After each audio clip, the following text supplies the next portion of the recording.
What if I told you there's a common-looking coin out there that has silently witnessed one of the most pivotal years in American history?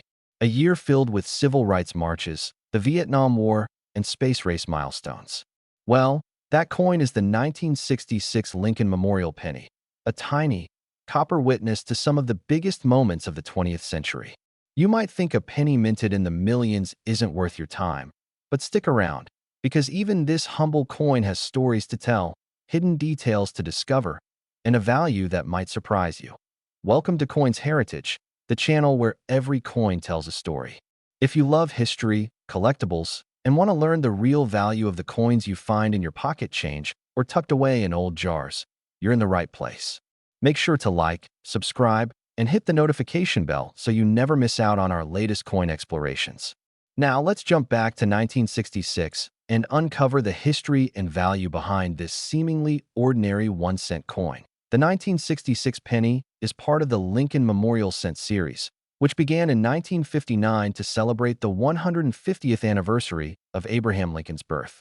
That year, the reverse design changed from the iconic wheat ears to the Lincoln Memorial. So in 1966, the obverse still featured the famous bust of President Abraham Lincoln, designed by Victor David Brenner, just as it had since 1909. The inscriptions include, "In God We Trust," along the top, "Liberty," to the left of Lincoln, and the date, 1966, to the right. You might notice there's no mint mark on this coin, and that's actually by design. From 1965 to 1967, the U.S. Mint temporarily removed mint marks from all coins in an effort to discourage coin hoarding during a nationwide coin shortage. So even though 1966 pennies were struck at both the Philadelphia and Denver mints, you won't see a D or any other mint mark on them.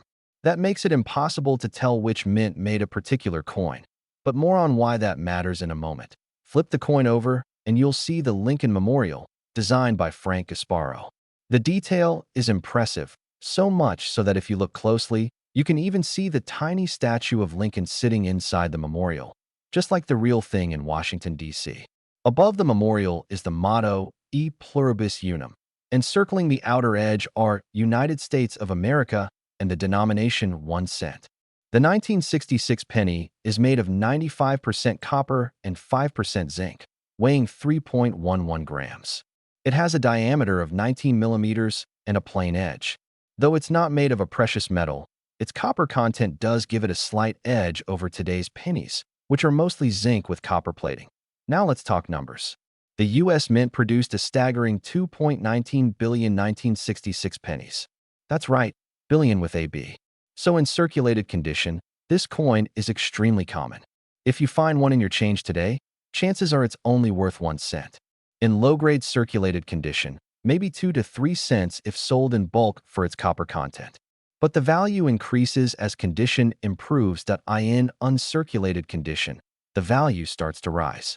A mint state 1966 penny in MS 60 condition can be worth around $5 to $10, and in MS 65 or higher, it could fetch $15 to $50 or more. The most desirable versions are the ones that still have a full, bright red luster. These red coins are more valuable than their red-brown or brown counterparts. There are also a few minor varieties and errors that collectors look for, like die cracks, off-center strikes, and the occasional misaligned die. While no major double die or rare variant is widely recognized for 1966, any dramatic mint error can increase a coin's value significantly, sometimes to hundreds of dollars, depending on its uniqueness and eye appeal. If you think your 1966 penny might be valuable, here's what to check. First, look at the overall condition. Does Lincoln's jawline have sharp definition? Can you see the details in his hair or coat? Is the surface free of scratches and marks? Then, check the color. If it still has that original red shine, it's worth more. Finally, look for any unusual features like off-center striking, clipped planchets, or doubling on the letters or numbers. Oh, how do you sell a 1966 penny? Well, for circulated coins, your best option is to group them in bulk rolls and sell them to copper stackers or through platforms like eBay. People who collect copper pennies by the pound often look for pre-1982 coins because of their higher copper content. But if you have a high-grade uncirculated coin or one with an interesting error, consider selling it individually. Take clear, well-lit photos of both sides and include as much detail as possible in your listing. Mention the condition, color, red brown, or brown, and any unique features you see. Coins in higher grades often sell better if professionally graded by PCGS or NGC, but be sure the value justifies the grading fee. Usually it's only worth grading if your coin is already estimated to be worth over $100. You can also sell at coin shows, numismatic clubs, or even through local coin dealers. But keep in mind that dealers often offer less since they need to resell the coin. For rare error coins, online auctions and specialist collectors might give you the best price. The 1966 penny might not be rare, but it represents an important slice of American history.